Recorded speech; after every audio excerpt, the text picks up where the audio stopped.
All right, welcome back. I hope you had a good break this afternoon. I am hoping that we will be able to finish the study of Revelation 13, verses 1 through 10. We have about 12 pages in our syllabus that we need to finish within this hour.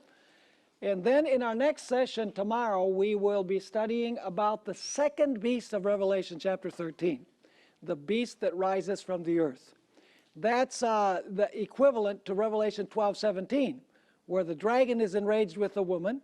In Revelation 13, it's the beast that comes up from the earth that speaks like a dragon. So basically, Revelation 13:11 to 18 is an amplification of Revelation 12:17, where it speaks about the dragon being enraged with the woman and going to make war against her. Now, I believe that last time we were at the subtitle, Paul's Mysterious Restrainer, if I'm not mistaken. You remember that we mentioned that as long as the civil power was ruling in Rome, the papacy was what? Chained, restrained. But when the ruler or the emperor was taken out of the way, in other words, went to Constantinople, and the last emperor was deposed, what happened? The chains fell off, because now the Pope becomes not only the ruler in the ecclesiastical aspect, but also in the civil aspect. Was that clear? Now, the Apostle Paul spoke about this. 2 Thessalonians chapter 2 has the same basic idea. So let's notice this at the bottom of the page. In cryptic language, the Apostle Paul had already referred to the moment when the civil power of the Roman Empire would be given over to papal Rome. In 2 Thessalonians 2, verses 6 and 7, the Apostle referred to the removal of the mysterious restrainer. Incidentally, we don't have enough time to study everything concerning 2 Thessalonians 2. But the good news is that at the end of your syllabus, you have a long exposition of 2 Thessalonians chapter 2. So you'll be able to read it. Also, we already taped it. We have a 2-hour presentation on 2 Thessalonians 2. So we're only going to touch upon certain aspects of 2 Thessalonians chapter 2. So notice what the Apostle Paul had to say in 2 Thessalonians chapter 2 and verses 6 and 7. Here he says this, and now you know what? In the Greek, that is a neuter. You know, in English we have masculine and feminine. In Greek you have a neuter, which is neither feminine nor masculine. So he says, and now you know what is what? Restraining. Was something restraining in the days of Paul? Something was restraining. But now notice it continues saying, and now you know what is restraining, that he, that is the papacy, may be revealed in his own time. Now, when is the time that the papacy was going to be revealed? From 538 to what? To 1798. That was the time when it was going to be revealed.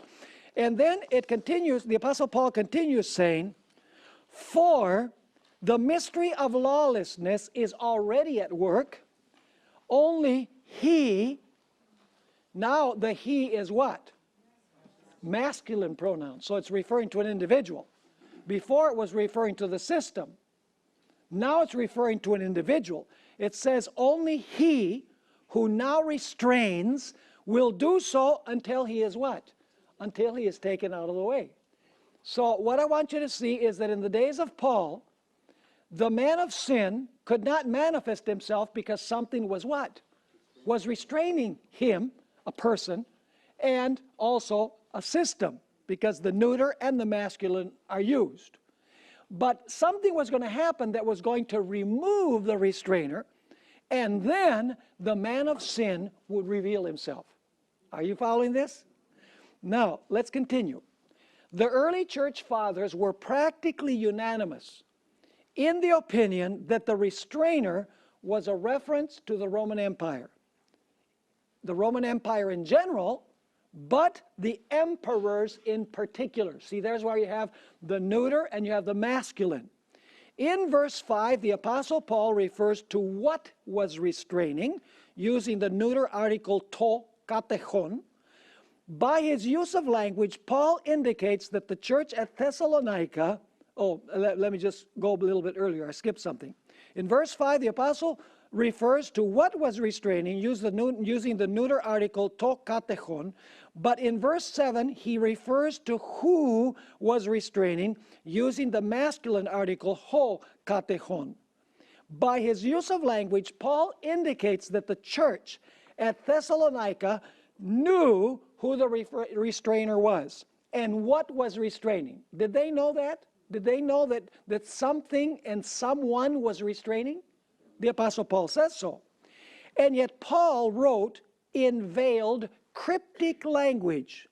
Why didn't Paul just come out and say, hey, the restrainer is the Roman Empire, and when the restrainer is taken out of the way, then the man of sin is going to reveal himself?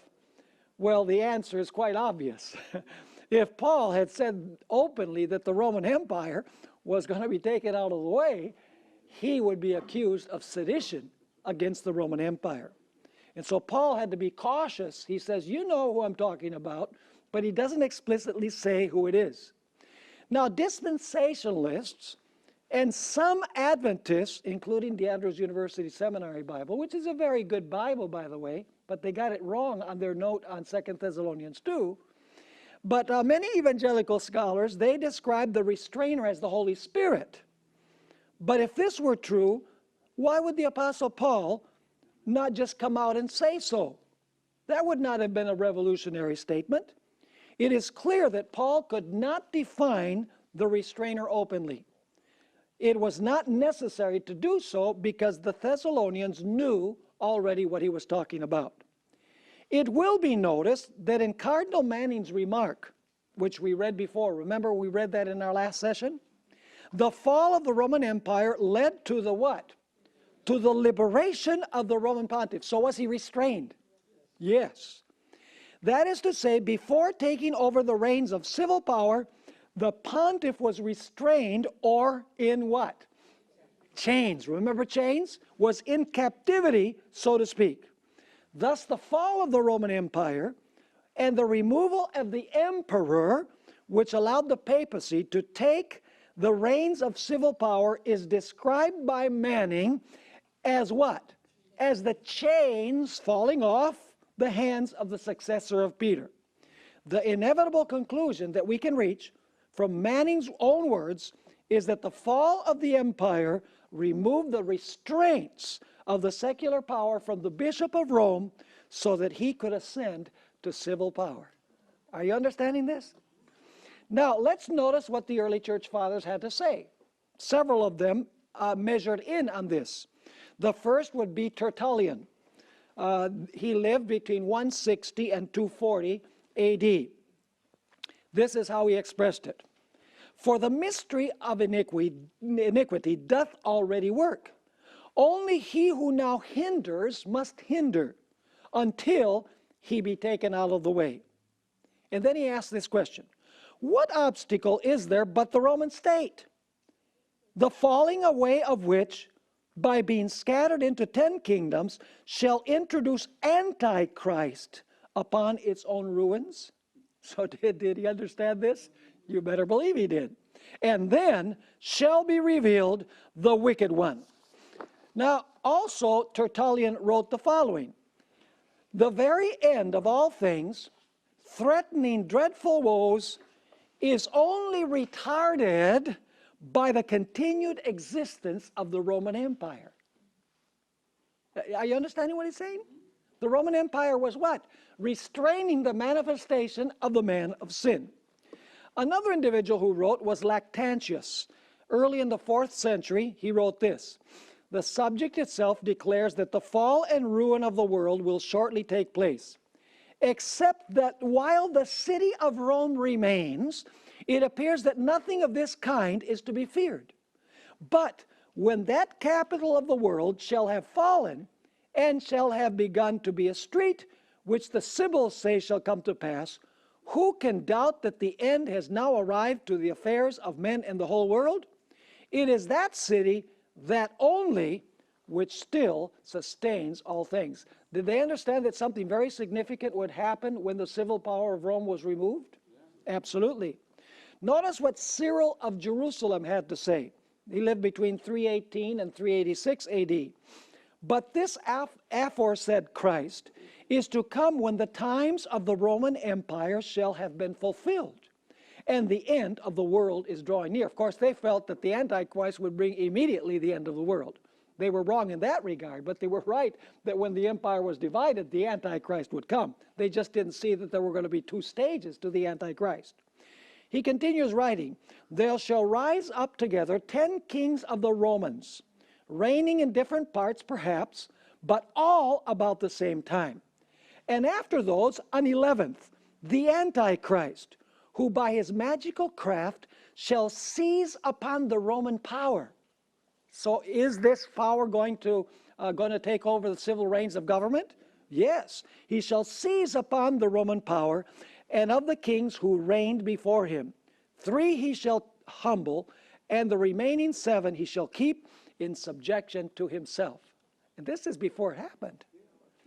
Notice what Ambrose had to say. He died in the year 398 AD. After the falling or decay of the Roman Empire, Antichrist shall appear. Chrysostom, who died in the year 407 AD, said when the Roman Empire is taken out of the way, he's referring to Paul, isn't he? Then the Antichrist shall come. And naturally, for as long as the fear of this empire lasts, no one will willingly exalt himself. But when that is dissolved, when the empire is dissolved, he will attack the anarchy and endeavor to seize upon the government, both of whom? Of man and God. That means church and what? Church and state. Notice what Jerome had to say. He died in the year 420 AD. He that letteth, this is good King James language, he that letteth, that means restrains, is taken out of the way. Because the barbarian invasions were already taking place. And he could see that the Roman Empire was falling. So he says, he that letteth is taken out of the way, and yet we do not realize that Antichrist is what? Near. Did he recognize that when the kingdom was divided into several different kingdoms that the Antichrist would arise? Yeah, they were living at that time. So they could write this way. Now I want you to notice what other Roman Catholic theologians had to say about this. This is James P. Conroy, Roman Catholic, by the way. He's writing in the American Catholic Quarterly Review, and that's very interesting what he says. Long ages ago, when Rome, through the neglect of the Western emperors, was left to the mercy of the barbarous hordes, the Romans turned to one figure for aid and protection, and asked him to rule them. And thus, in this simple manner, the best title of all to kingly right commenced the temporal sovereignty of the popes. And meekly stepping to the throne of Caesar, the vicar of Christ took up the scepter to which the emperors and kings of Europe were to bow in reverence through so many ages. What an amazing statement by the Roman Catholic. He doesn't realize that he's commenting on 2 Thessalonians 2. But we know that he is. Now here's another one. Roman Catholic, also Karl Conrad Eckhart, in his book, The Papacy and World Affairs, speaks of 3 stages. Remember we said that the papacy has 4 stages? Well, he mentions not the papacy, but the 4th beast.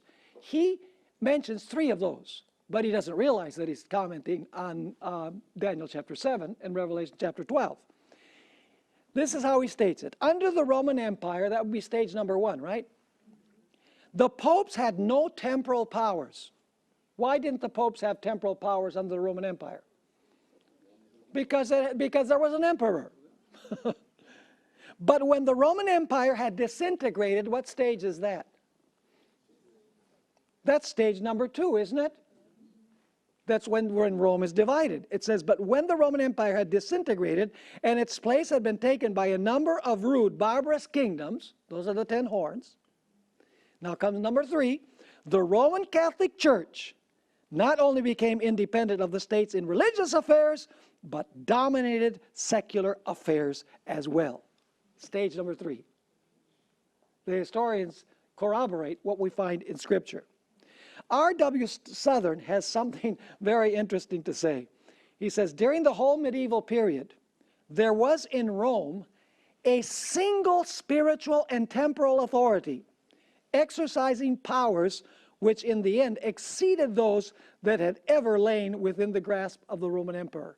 In other words, the little horn was greater, wasn't it? It says in Daniel chapter 7, and this historian is saying that.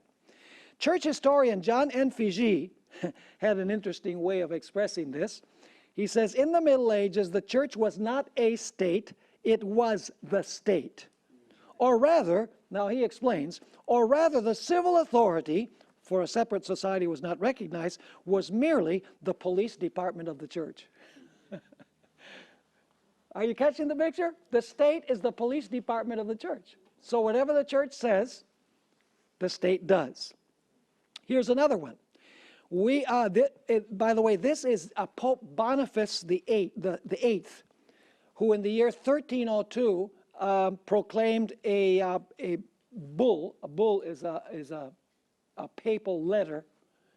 You know, the word bull doesn't mean the same as it does in English. But anyway, it's a personal letter that the Pope is writing here. And notice what he wrote about the power of the papacy. He said, we are informed by the texts of the Gospels that in this church, this Roman Catholic Church, and in its power are two swords. Now, he starts on the wrong track. Namely, the spiritual and the temporal.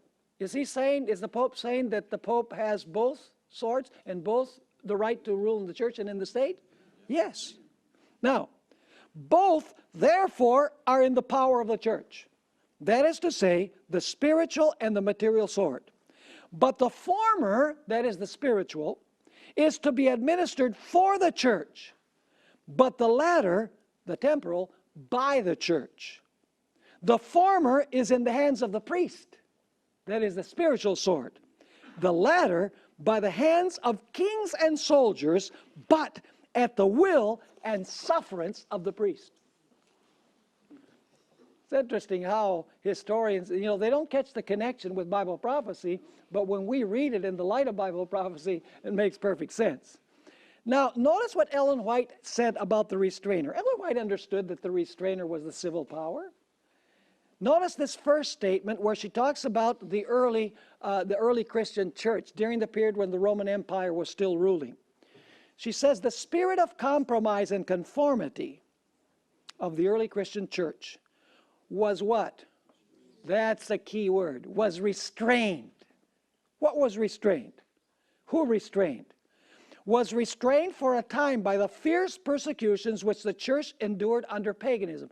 When Ellen White speaks about paganism, she's talking about the Roman Empire, the pagan Roman Empire. So what was it that was restraining the manifestation of the Antichrist? It was the paganism or the Roman Empire. And then she continues saying, but as persecution ceased, that is, as the Roman Empire ceased its persecution of Christians, and Christianity entered the courts and palaces of kings, she laid aside the humble simplicity of Christ and his apostles for the pomp and pride of pagan priests and rulers, and in place of the requirements of God, she substituted human theories and traditions.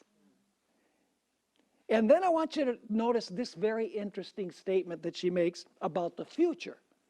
This statement that I'm going to read is Great Controversy, page 564. And notice the key words once again. Let the restraints now imposed by secular governments. Who imposes the restraints? Is that what imposed the restraints upon the manifestation of the Antichrist in the early church? Yes. Let the restraints now imposed by secular governments be what? That's the removal of the restrainer. But in the second stage of the papacy, she says, be removed, and Rome be what? Oh, did this happen once before? Yeah. Was the secular power removed and the papacy allowed to rule in the past? Yes. Is it going to happen again when the deadly wound is healed? Absolutely. So she says, let the restraints now imposed by secular governments be removed, and Rome be reinstated in her former power, and there would speedily be a revival. What does revival mean? You can't revive that which hasn't died. It has a deadly wound. And there would speedily, she says, be a revival of her tyranny and persecution. So what is it what is the one thing that is lacking for persecution to come? The one thing that is lacking is for the civil power to lend itself again to the use of the papacy. And that is taking place today in the world. One further statement, Manuscript Releases, Volume 1, page 50. Ellen White says, the vast empire of Rome crumbled to pieces, and from its ruins rose that mighty power, the Roman Catholic Church. This church boasts of her infallibility and her hereditary religion. So are you understanding this restrainer part? See, does it have to do with church and state? See, we started with the idea of the feet of the image of Daniel 2. Because that is foundational to all, it's foundational to 2 Thessalonians 2. It's foundational to Revelation 13. It's foundational to every prophecy about the papacy. We'll see also in Daniel 11, it says, arms shall stand in its behalf. In other words, arms is the strength of the secular power will come and help the papacy, help the king of the north. It's in every single one of the prophecies, this idea of the union of church and state. Praise God, we still live in a country where church and state are separate. And let me say this, the civil powers of the world need to have it very clear in their minds, they should not dabble with the papacy. Because the papacy, what it wants, is it wants the restraint of the civil power to be removed so it can control the world the way it did in the past. Now, let's talk about the deadly wound and the captivity. Revelation 20 helps us understand what it means for the man of sin to be bound and unbound. See, the book of Revelation explains what the binding and unbinding of the Antichrist is, or the man of sin is, or restrained and unrestrained. When Satan was able to influence the kings of the earth to accomplish his purposes before the millennium, he was what? He was free and unbound, right? But what happens at the beginning of the millennium? A powerful angel descends from heaven, and what does he have in his hand? He has a chain in his hand, and what is he going to do? He's going to throw Satan into what? Into prison, into captivity. Now what does that mean? It's very simple. What's going to happen with all of the kings that the devil used before the second coming of Christ? They're all going to die. So is the devil going to have any support on the part of the kings of the earth? No. So what's happening with him? He is what? He's bound. As long as he's able to use the kings, he's loose. When the help of the kings is removed because they're dead, he's bound. Are you with me? Now, thus we are to understand the captivity of the beast of Revelation 13, verse 10.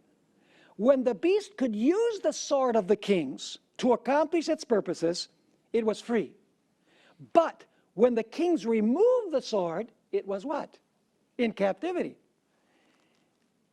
Thus, the captivity mentioned in Revelation 13, verse 10, does not refer merely to Pope Pius VI. Does it? No. It is the beast that goes into captivity, the whole system. Why? Because the kings of the earth, what? Remove their support, and they don't support the system anymore. So now the system is captive again, which is the same thing as saying that the system has a deadly wound and cannot function as long as it doesn't have the support of what? Of the state. Now, bottom of the page, Revelation 13, verse 10 states explicitly that the very sword that the papacy used to kill God's people would be used by the state to give the papacy its deadly wound. This means that in 1798, the secular power would use its sword to give the papacy a deadly wound and to throw it into captivity. Has the papacy been captive the last 200 plus years? Why? Because all sorts of democratic governments have appeared on the scene. They proclaim their emancipation from this system, but they have forgotten history. And it's very dangerous to forget history, because if you do, you are in danger of repeating it. A careful study of Revelation 13, verse 10, reveals that the deadly wound does not refer primarily to the confiscation of the territories of the Roman Catholic Church. Neither is it the elimination of the Roman Catholic Church as a church, because that never happened. Let me ask you, in 1798, were the Roman Catholic churches still open after that? Sure. Did people still take their kids to get baptized? Sure. Did people still go to the confessional to confess their sins? Did people still partake of the host in the communion service? Yeah. Is the deadly wound into the Catholic Church is going to cease to exist? No. What does it mean? Well, let's notice. The deadly wound was given to the papacy when the sword of the state that the papacy had used to persecute God's people turned against it. The deadly wound then was the removal of the sword of the state from the hand of the papacy. This led the papacy into what? Into captivity, because it could no longer use the power of the state to enforce its practices and dogmas. It was forced into inactivity by the very power that had brought it into activity. The year 1798 marked the climax of the French Revolution that began in 1789. The revolution was an uprising against kingly power and priestly intolerance. On February 12, 1798, General Berthier entered Vatican City, actually to the Sistine Chapel, where the Pope was celebrating the anniversary of his coronation, and he deposed him from his throne, removed his triple crown, informed him that his power was at an end, and took him prisoner to France, where he died in exile in 1799. The Emperor, Napoleon Bonaparte, had already given orders that a new pope could not be elected. But in a little while, he would change his mind. We're going to notice the reason why. Now let's read how historians describe the deadly wound. See, people misunderstand what the word papacy means. The word papacy does not mean the Roman Catholic Church as a church. The word papacy means the system that unites church and state. The deadly wound is the separation of the power of the state from the church. The deadly wound means that the church can no longer use the power of the state, because the state said no more. Now, let's notice how historians describe the deadly wound. This is one statement by George Trevor, speaking about what happened in the French Revolution. The papacy was extinct.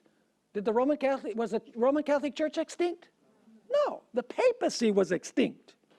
Not a vestige of its existence remained. The church still remained, but he understands papacy as the union of church and state. He continues saying, and this is very unusual. What would have happened during the Middle Ages if some nation had arisen against the papacy? All of the other nations would gang up on that nation to defend the papacy. But now notice what happens. And among all the Roman Catholic powers, not a finger was stirred in its defense, because it no longer had the support of the state, by the way. The Eternal City had no longer prince or pontiff. Its bishop was a dying captive in foreign lands, and the decree was already announced that no successor would be allowed in its place.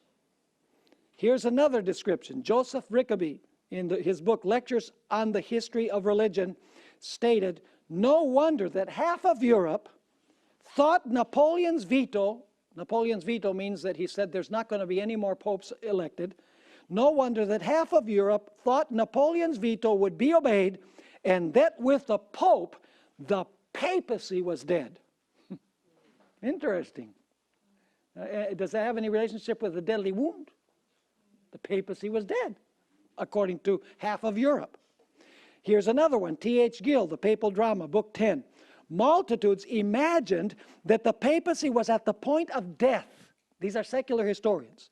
And asked, would Pius VI be the last pontiff, and if the close of the 18th century would be signalized by the fall of the papal dynasty. And one more quotation. This is quoted in the book Symposium on Revelation. The papacy had suffered its deepest humiliation and appeared to be what? Annihilated. The papacy, not the Roman Catholic Church. The revolution also dealt it the wound, this is a secular historian, had dealt it the wound which it seemed did not want to heal until far into the 20th century. Interesting quotations from the historian. So are you understanding what the deadly wound of the papacy is? It's the papacy and Roman Catholic Church are two different things. Let me say tell you something. The church aspect deceives the multitudes of the world. But the state aspect controls the great thinkers of the world. In other words, the church aspect of Roman Catholicism is what is meant to deceive the masses. But the state part is where the power of the papacy resides. Now let's go to the section, the eldest daughter. One can't help but sense the irony of what took place in 1798. France is known as the eldest daughter of the papacy. Some people say the eldest son of the papacy. We might say the eldest child of the papacy to please both groups. Because Clovis, king of the Franks, was the first to officially give temporal power to the papacy in the year 508. Strikingly, the very nation that had first given the papacy the sword now turned against her mother, giving her the deadly wound. In the chapter on the French Revolution, Ellen White quoted the church historian Wiley concerning the meaning of the sword. See, Ellen White understood what the sword is. It's not the Bible. Notice, thus Rome succeeded in arraying France against the Reformation. It was to uphold the throne, preserve the nobles, and maintain the laws that what? That the sword of persecution was first unsheathed in France. So who has the sword? The civil powers of France. And France was the first persecutor. And it's also the power that took away the power from the papacy. Luther understood the meaning of the sword. When he was about to depart for the Wartburg, from the Wartburg back to Wittenberg, he spoke the following words to the Elector of Saxony. No secular sword can advance this cause. God must do all, without the aid or cooperation of man. He who has most faith is the most availing defense. So did Luther understand that there's another meaning to the sword? Secular sword, he calls it. And interestingly enough, Ellen White also understood that the sword refers to the secular power. In speaking of Saul of Tarsus, she said, then he was entrusted with the sword of secular power.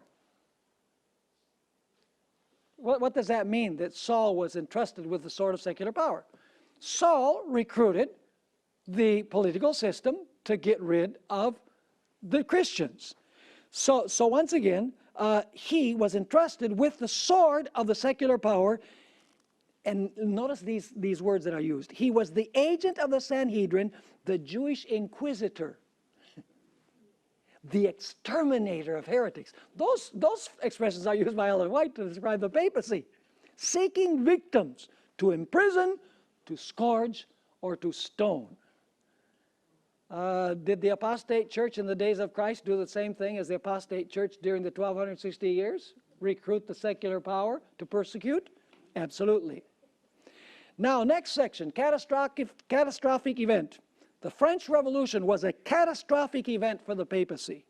In the aftermath of the revolution, country after country in the Western world followed the example of France and the United States, establishing democratic governments or Republican-style governments that proclaimed their emancipation from the papacy's dominion. And now notice this. Once again, Henry Manning, he doesn't realize that he's commenting on prophecy, but it helps us. The helplessness of the papacy is revealed in a book written by Cardinal Edward Manning and published in 1862, where he rebukes the nations of Europe for forsaking the papacy. Is that interesting? Was it only France that forsook the papacy? Oh, no, no, no. Cardinal Manning is saying, look at all of Europe has forsaken the papacy, because all of the other countries said, hey, we like what France did.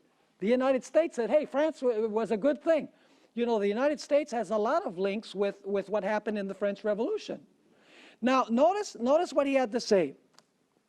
See this Catholic Church, this Church of God, feeble and weak, rejected even by the very nations called Catholic. There is Catholic France, and Catholic Germany, and Catholic Italy, giving up this exploded figment of the temporal power of the vicar of Jesus Christ. They're giving up the idea that the vicar of Christ can have temporal power. And so, because the church seems weak, and the vicar of the Son of God is renewing the passion of his master upon earth, therefore we are scandalized. Therefore we turn our faces from him. What were the nations of Europe doing? They were turning their faces from the papacy. You see, it was not only France. France began the process, a process that led all of the nations of Europe to proclaim their emancipation from the power of the papacy, and also the United States of America. Ranko Stefanovic, who wrote a massive commentary in the book of Revelation, had this to say about the French Revolution. The events of the French Revolution, including the demise of the papacy under Napoleon, that impacted politics and religious liberty, are probably the most apparent manifestation of the mortal wound.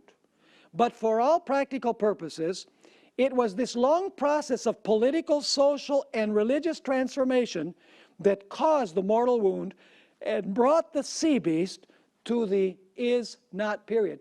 You know, this is related to Revelation 17. It speaks about a beast that was, is not, and will be. Is that related to what we're studying in Revelation 13? You can't disconnect Revelation 17 from Revelation 13.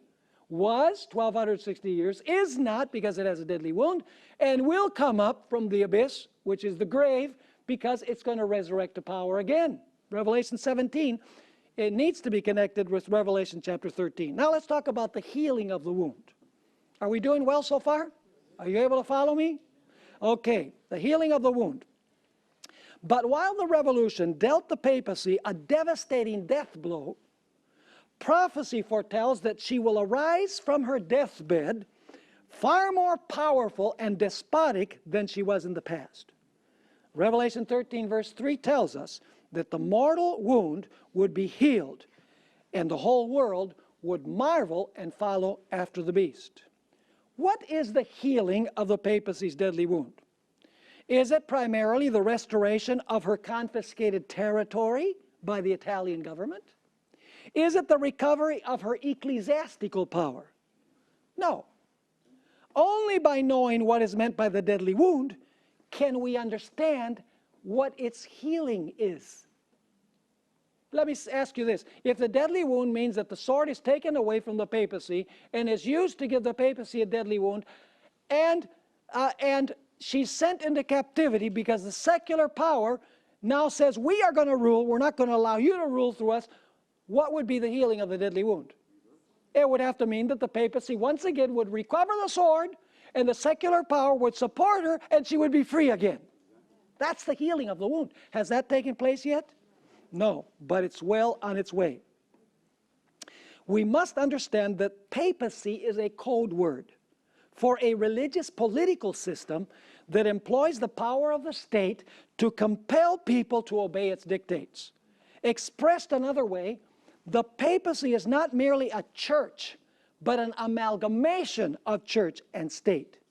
It is a political power that presents before the world a religious face. With its religious face, it deceives the multitudes, and with its political seat, it enters the great political centers of the world. If the deadly wound means that in 1798 the state turned against the papacy and took away the sword, then the healing of the wound must mean that the state will once more support her and give her the sword back and release her from captivity. Now let's answer the question, was the deadly wound healed in 1801?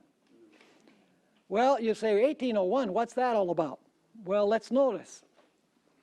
It is a little known fact in Adventist circles that a new pope was elected just 3.5 years after the deadly wound was given. Not only was a new pope elected, but he was also allowed to retain possession of his Italian principality. In other words, he still had his see. Says historian Arthur Robert Pennington, Napoleon felt that as the large majority of the inhabitants of France knew no other form of faith than Romanism, it must become the established religion of the country. One of the big mistakes that Napoleon made, by the way. Accordingly, we find that he now began negotiations with the Pope, which issued in a concordat in July of 1801, whereby the Roman Catholic religion was once more established in France. He also left Pius in possession of his Italian principality. He still had the power of the state, didn't he? The Pope. So you say, well, if that happened in 1801, why don't we believe that the healing of the deadly wound took place in 1801? There are 4 reasons. Number 1, prophecy tells us that the wound will be healed by the United States, not France. Point number 2, no nation in Europe wanted anything to do with the papacy. So you can't say that its wound was healed in 1801 when all the nations are declaring their independence from the papacy. Point number 3, an image of the beast was not made after this. And the mark of the beast was not enforced on pain of death. And the Bible tells us that when the wound is healed, that is what is going to happen. And finally, number 4, the power of the papacy was severely restricted by the French government. The state elected the bishops and paid the clergy, and the clergy were required to swear an oath of allegiance to the state. So the tables were somewhat turned on the papacy. So was the wound healed in 1801? Absolutely not. Now, another fact that is not known very commonly in Adventist circles is the wound that was given in the year 1870. In 1870, the papacy received a further wound. Let's go through the story of how it happened. Another little known fact in Adventist circles is that the papacy received a further wound on September 20, 1870, when King Victor Emmanuel II confiscated the papal states. You see, Italy used to be a whole bunch of like little countries. Tuscany and, you know, all these Lombardia and all these Lombardy, all of these were like little countries. But they were under the leadership of the Pope. But they each had their own local government. And so Victor Emmanuel II confiscated the papal states and united Italy into one country. As a result, the papacy lost most of its territory, except for a handful of buildings in Vatican City. In protest, Pope Pius IX and his successors declared themselves prisoners of the Vatican. And as a result, no pope left Vatican City for the next 59 years. During his pontificate of 46 years, Pope Pius IX further alienated and angered governments of Western Europe and the United States by proclaiming the dogma of the Immaculate Conception, by publishing his syllabus of errors where he railed against a Republican style of government, religious liberty, and the idea that the Roman Catholic Church is not the true church. I mean, this was a document that was despised even by the countries in Europe. And he railed against democratic governments and civil and religious liberty. And by calling Vatican Council I, where it was proclaimed that the Pope, when he speaks on faith and morals, is infallible. That went over like a lead balloon with the countries in Europe and with the United States. Now, another question that comes up is whether the deadly wound was healed in 1929. Adventist writers and evangelists have made much of the year 1929, when the government of Italy signed a concordat with the Vatican, thus healing the wound that had been inflicted by the Italian government in 1870. But was the deadly wound of 1798 healed in 1929. There are several convincing reasons why we cannot say that the wound was healed in 1929. And now I'm going to give you those reasons. Number one, the wound that was healed in 1929 was not the one that was given in 1798. It was the one that was given in 1870. The Concordat had to do with 1870. It did not have to do with 1798. I'm going to show you that in a few moments. Secondly, the prophecy of Revelation 13, 11 to 18 tells us that it is the United States that will heal the wound, the beast that rises from the earth, and not Italy. Even more significantly, after 1929, the world did not marvel after the beast. Neither was the image of the beast raised up, nor the mark of the beast imposed. Are you following me? And so the wound, I might be willing to say that the wound began the process of healing, but the wound was not healed at that time. So where does the idea come from in the Adventist church among evangelists that the wound was healed in 1929? It comes from a publication from the San Francisco Chronicle. And there was an article explaining what happened on the date when this Concordat was signed. The front page of the newspaper had this title in big lettering: Vatican again at peace with Italy after long quarrel. In smaller lettering, it said below the large title, Heal Wound of Many Years. And so, you see heal wound, you say immediately, Revelation chapter 13.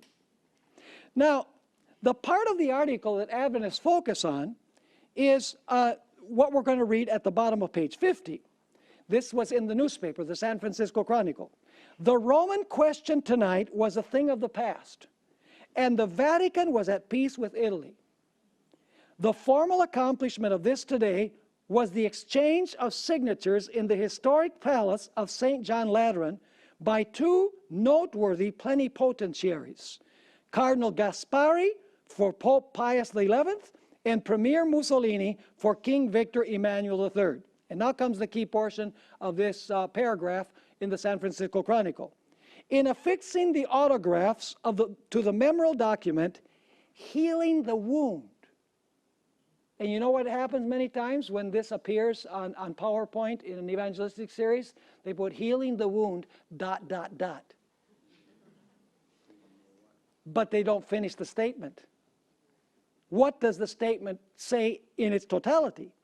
In affixing the autographs to the memorial document, healing the wound which has festered since 1870. With which wound does this have to do? Not the 1798 one. 1798 one was resolved in 1801. Not totally and completely, but a new pope was elected and he was allowed to keep his Italian principality. So it says, it continues saying, which has been festered since 1870, extreme cordiality was displayed from both sides. You can read the statement from the New York Times, which describes this event. Don't get me wrong, what happened in 1929 was very significant. The recovery of temporal sovereignty by the papacy was very, very important for the role that it was going to play in the future. But the wound was not healed at that time. Now we need to ask the question, why hasn't the mortal wound healed yet? Once again, we'll take a Roman Catholic writer who's going to help us along. Malachi Martin. Listen to this penetrating statement. He doesn't have the foggiest idea that he's commenting on Revelation 13. But when we read Revelation 13 and what he wrote, we know that he's commenting precisely on that. Notice in 1986, this is about 200 years after the French Revolution, he says, for 1,500 years and more, Rome, he's talking about papal Rome, Rome had kept as strong a hand as possible in each local community around the wide world. So for 1,500 years and more, papal Rome had kept as strong a hand as possible in each local community around the wide world. And then he says this, by and large, and admitting some exceptions, that has been the Roman view. What has been the Roman view? The Roman view has been what? Keeping as strong a hand as possible in each local community around the wide world. But now notice what he continues saying. That was the Roman view until 200 years of inactivity. Would that be the same as being in prison? The deadly wound? Inactive. Until 200 years of inactivity. Who imposed the inactivity? Had been imposed upon the papacy by the major secular powers of the world. The stones will cry out, Jesus said. Now, if you go back from 1986, 200 years, do you know where you come to? The French Revolution that gave the papacy the deadly wound. So what is it that happened during the French Revolution, which culminates in the captivity of the Pope? What was it that happened back there? The major secular powers of the world imposed restrictions upon the papacy. Now, Ellen White concurred, and I read this one before. Ellen White explains, let the restraints now imposed by secular governments be removed, and Rome be reinstated in her former power, and there would speedily be a revival of her tyranny and persecution. So the reason why the deadly wound has not been healed is because the secular governments of the world have not allowed the papacy to ride on them again. So to speak, the chains that fell off the hands of the papacy when the secular power was removed have not yet been placed or taken off of the papacy. Now, I want you to notice what John W. Robbins had to say about the Roman Catholic Church. This is a very interesting statement. By the way, John W. Robbins is a Reformed theologian. This statement is not actually his. It is a statement by Ayn Rand back in 1967. And I want you to notice this interesting statement that he quotes in his book. The Catholic Church has never given up the hope to reestablish. What does that indicate? Reestablish. You can't reestablish something that wasn't established before. The Catholic Church has never given up the hope to reestablish the medieval union of church and state with a global state and a global theocracy as its ultimate goal. Is that what Francis I is talking about? You better believe it. The Roman church state is a hybrid, a monster of ecclesiastical and political power. Its political thought is totalitarian. And whenever it has had the opportunity to apply its principles, the result has been bloody repression. If during the last 30 years, remember she's writing in 1967, saying this in 1967, it's being quoted by Robbins later on, if during the last 30 years it has softened its assertion of full, supreme, and irresponsible power and has murdered fewer people than before, such changes in behavior are not due to a change in its ideas, but a change in its circumstances. What are the circumstances? It has what? A deadly wound. It is in prison. And then he makes this ominous statement.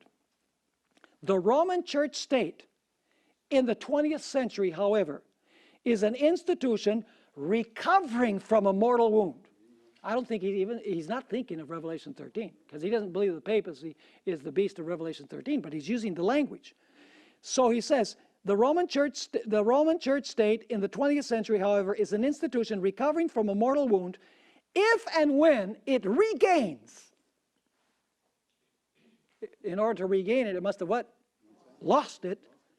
If it regains its power and authority, it will impose a regime more sinister than any the planet has yet seen. Reformed scholar, not an Adventist. He's got it straight. Many of our own people are saying, don't be hard on the papacy, you know. The papacy of today is not the papacy of the past. You better believe it isn't. It's worse. Now notice what Dave Hunt had to say.